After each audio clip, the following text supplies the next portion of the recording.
There is a moment that quietly repeats itself in different costumes throughout your life.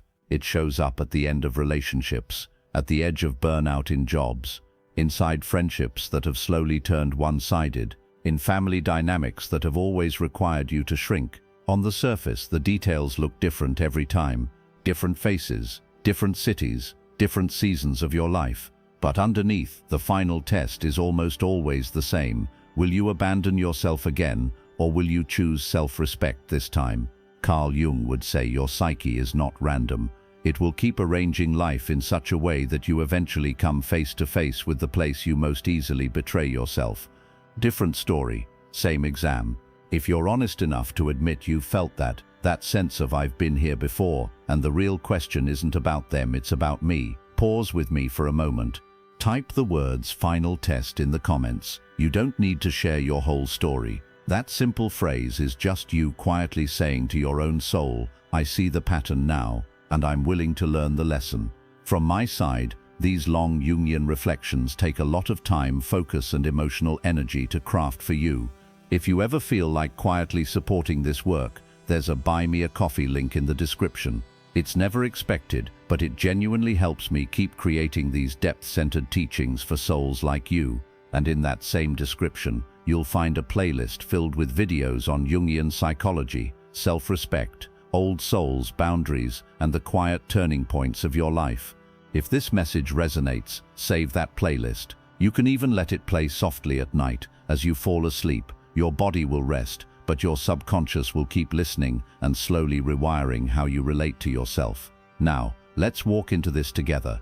Why the final test is always self-respect. How it hides inside different situations, and what it actually feels like to finally pass it. 1. The feeling of déjà vu. I've been here before. Maybe you felt this. You're standing at another emotional crossroads. A relationship where someone keeps you almost chosen. A friendship that somehow always centers their chaos and minimizes your pain. A family member who doesn't mean harm but repeatedly tramples your boundaries. A job that praises your loyalty while quietly exploiting it. You're exhausted. You've explained yourself. You've justified them. You've tried to be understanding. And then life drops you into a moment where something in you whispers, this is familiar. I've compromised myself here before. If I do it again, I will lose something in me I can't afford to lose. That's the final test feeling. Not final as in you'll never have another challenge. Final as in, this is the edge of this particular pattern. If you keep choosing the old script, it will hurt more and more. If you choose differently now, the pattern will begin to dissolve. From a Jungian perspective, your psyche keeps circling you back to the same core lesson until you respond from a different level of consciousness. Not because the universe enjoys watching you suffer, but because yourself, the deeper, wiser center of you, refuses to let you live your whole life as a side character in your own story. So it sets up these thresholds. At each one, the question is less, will they change? And more, will I respect myself here, even if they don't? 2. Why the psyche repeats tests, complexes, childhood, and old scripts. Jung used the word complex to describe emotional clusters that live in the unconscious, patterns formed around early experiences, traumas, and repeated messages. Think of a complex as a script that runs itself. You don't consciously decide it. It decides you. You might carry an abandonment complex, where you chase people who are half available because the pain of being left feels weirdly familiar. A caretaker complex, where you overgive in love and friendship because you learnt your worth was in meeting everyone else's needs. A worthlessness complex. You stay in places that don't see you because your nervous system quietly believes this is the best I'll get. These complexes don't just live in your mind, they live in your body. The tightening in your chest when you imagine leaving, the panic when you think of disappointing someone, the guilt when you say no. So life, working with your unconscious, lines up situations that constellate these complexes, activate them, bring them to the surface. Not to torture you, but to give you another chance to see them clearly. The final test around a particular complex usually comes when you are more aware than you've ever been. You can name the pattern now. You know deep down that the way this person/job/family member treats you is not okay, and yet the pull to abandon yourself is still there. That's when the exam appears. Now that you see it, will you still choose the old way because it feels safer in the short term? Or will you tolerate the fear of change in order to honor yourself? This is why self-respect is the final test. Because to choose self-respect, you have to go against the old complex. You have to disappoint the part of you that was trained to sacrifice. You have to walk away from the script that says, if I just keep shrinking, they'll finally love me, accept me, choose me. 3. What self-respect really is, and what it isn't. Self-respect is one of those words people throw around without defining. It is not. Being arrogant or thinking you're better than everyone. Refusing to ever compromise. Never feeling pain, fear or longing. Always being unbothered. Those are often just defenses. The ego's way of armoring up. From a Jungian lens, self-respect looks more like this. You treat your own nervous system as worth protecting. You don't keep putting yourself in situations that shred your peace just to prove you're strong. You stop arguing with reality. When someone shows you repeatedly that they cannot or will not meet you, you gradually stop making excuses for them. You let your no mean no, even when your heart still cares. You don't confuse deep feeling with permanent access. You live by an inner standard, not just outer approval. You can disappoint others to stay in integrity with yourself. Self-respect is not about having no needs. It's about refusing to meet your needs in ways that destroy you. And this is where the final test comes in. It's usually easier in the short term to pick comfort over self-respect, to go back to them one last time, to take on more at work rather than risk saying, I'm at capacity, to pretend you're okay with something that's breaking your heart. The test asks, will you choose the short hit of relief or the long path of self-respect? Passing it rarely feels glamorous. It often feels like loss at first. 4. How the final test shows up in love. Romantic relationships are one of the clearest arenas where this final test appears. You might be at the point where they keep saying, I'm just not ready, but live as if you're already theirs. They disappear when it matters, then come back when you begin to move on. They want your emotional labor, your softness, your support, but not the responsibility of committing to you fully. Your heart says, but I love them. Your body says, we can't live like this. Here's the test. They come back with just enough warmth to reactivate your hope. A late-night message, a confession of confusion, a nostalgic memory. You feel that old pull, if I just give it one more chance. And the question at that threshold is not, are they a monster or a saint? The question is, can I trust myself to protect my own heart here? Self-respect in love might look like saying, I care about you deeply, but I'm no longer available for this halfway space.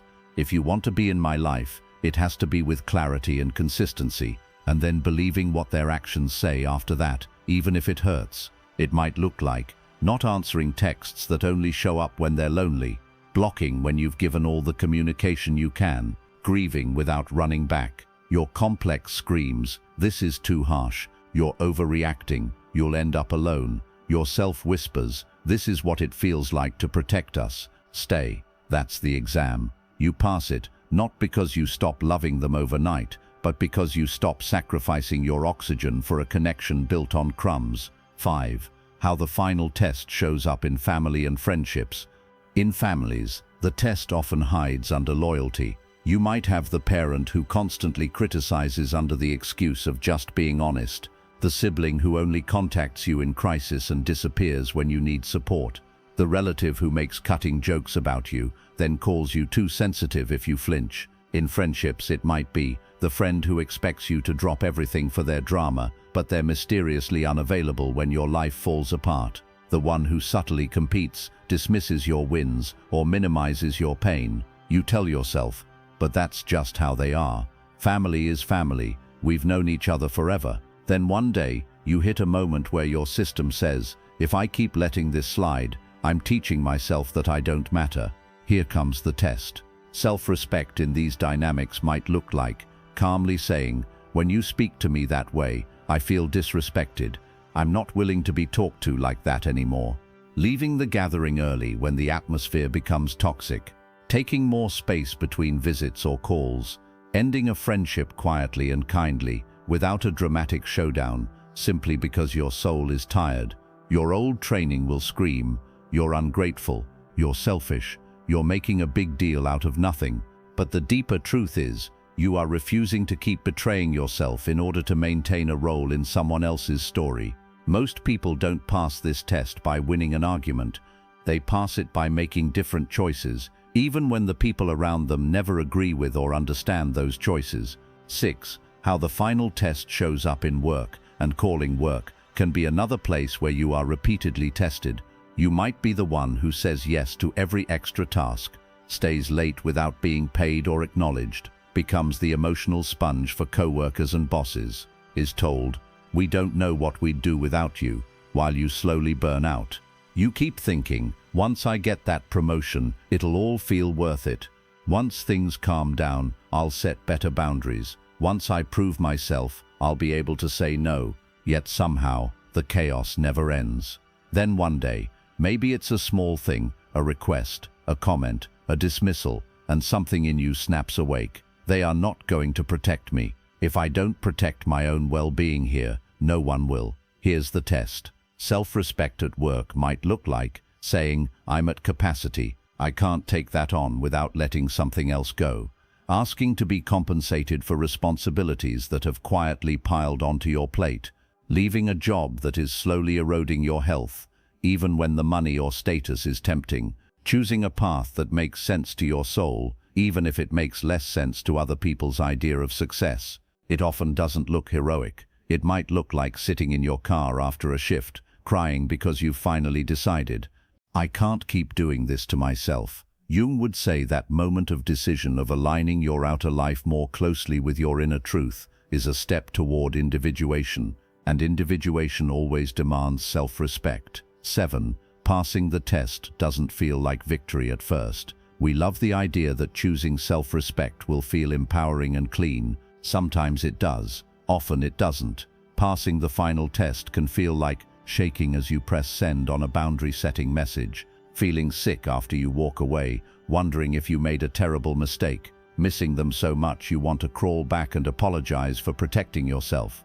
Second-guessing your decision 100 times in your head. Your ego says, if this hurts, it must be wrong. But Jung would say, pain is not always evidence of a wrong turn. Sometimes it's a sign that you're moving in a new direction, outside the groove of your old complex. When you first start choosing self-respect, you are going against years of training. Of course it hurts. Of course it feels lonely. Of course your nervous system shakes. That doesn't mean you're failing. Often after you pass one of these tests, life doesn't magically reward you overnight. There is usually a void, the empty bed, the quiet phone, the free evenings that aren't filled anymore with fixing someone else's disaster. In that void, it's tempting to run back just to fill the silence. The deeper invitation is this: can you stay with yourself here? Can you let this empty space become the ground where a new version of you takes root? That's still part of the test. 8. What changes after you pass? Even if no one applauds, slowly, quietly, something starts to shift after you choose self-respect enough times. You notice that your body feels slightly safer inside your own choices.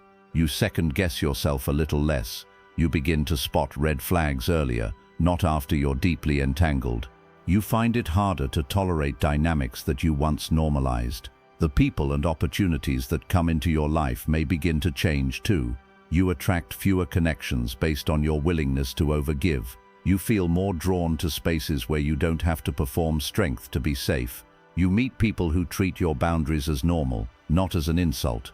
But perhaps the biggest shift is internal. You begin to develop a relationship with yourself that is less abusive than your old patterns. Instead of being the inner voice that says, "Of course this is happening to you, you're not enough," you slowly become the inner voice that says, "I know this hurts, but I'm not leaving you this time. We're making different choices now." That, in Jungian language, is you moving from being dominated by your complexes to being guided by yourself.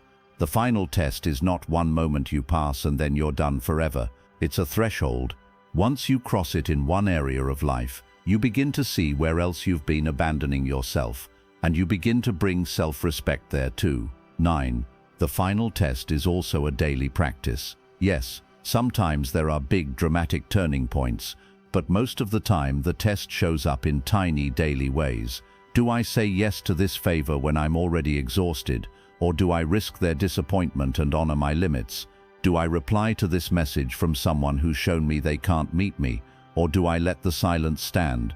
Do I numb out tonight and abandon my feelings, or do I spend even 10 minutes actually feeling and naming what's inside me? Self-respect is not just about walking away from huge toxic situations. It's about 100 small moments where you choose not to betray yourself. Over time, these choices re-script your unconscious. The complex that once said, "I'm the one who always stays, no matter what it costs me," is slowly replaced with a new truth. I'm someone who can love deeply without abandoning myself. That is the real graduation, not perfection, not never falling back, but a growing tendency to side with yourself more often than against yourself. Before you sleep tonight, you, the one who keeps finding yourself at the same crossroads, missing the same kind of person, leaving and returning, swearing it will be different next time, the one who is starting to see that the real exam is not about whether they finally change, but whether you finally stop disappearing inside your own life. This is your reminder. The final test is not a cosmic trick. It's an invitation to stop negotiating your worth, to stop loving others in ways that require you to abandon yourself, to stop calling self-erasure loyalty or devotion. The test asks, quietly but clearly, when it really counts, will you be on your own side? If this spoke to something deep in you, and you haven't yet, type "final test" in the comments, not as a performance but as a small commitment. I see the lesson now, and even if I'm trembling, I want to choose self-respect more than I ever have before. If this video held you in any way, it truly helps when you like the video, subscribe, and tap the notification bell so you don't lose this Jungian corner of the internet on the days you're tempted to slide back into old patterns. From my side, these long, depth-centered scripts take time, attention, and a lot of heart to create. If you ever feel moved to support that work, there's a small Buy Me a Coffee link in the description. Never expected, always deeply appreciated. And remember, in that same description, you'll find a playlist designed to walk with you through exactly this season. Videos on self-respect, letting go, rare souls, boundaries, and the quiet inner shift from self-abandonment to self-trust. Tonight, when you're about to sleep, instead of replaying the scenes where you failed the test in the past, instead of rehearsing what you should have done, open that playlist, hit play, and let it run softly as you drift off. Your body will rest, but your subconscious will keep listening, gently learning that you are allowed to choose yourself. You are allowed to protect your own heart, and the more you do, the less life has to repeat the same final test.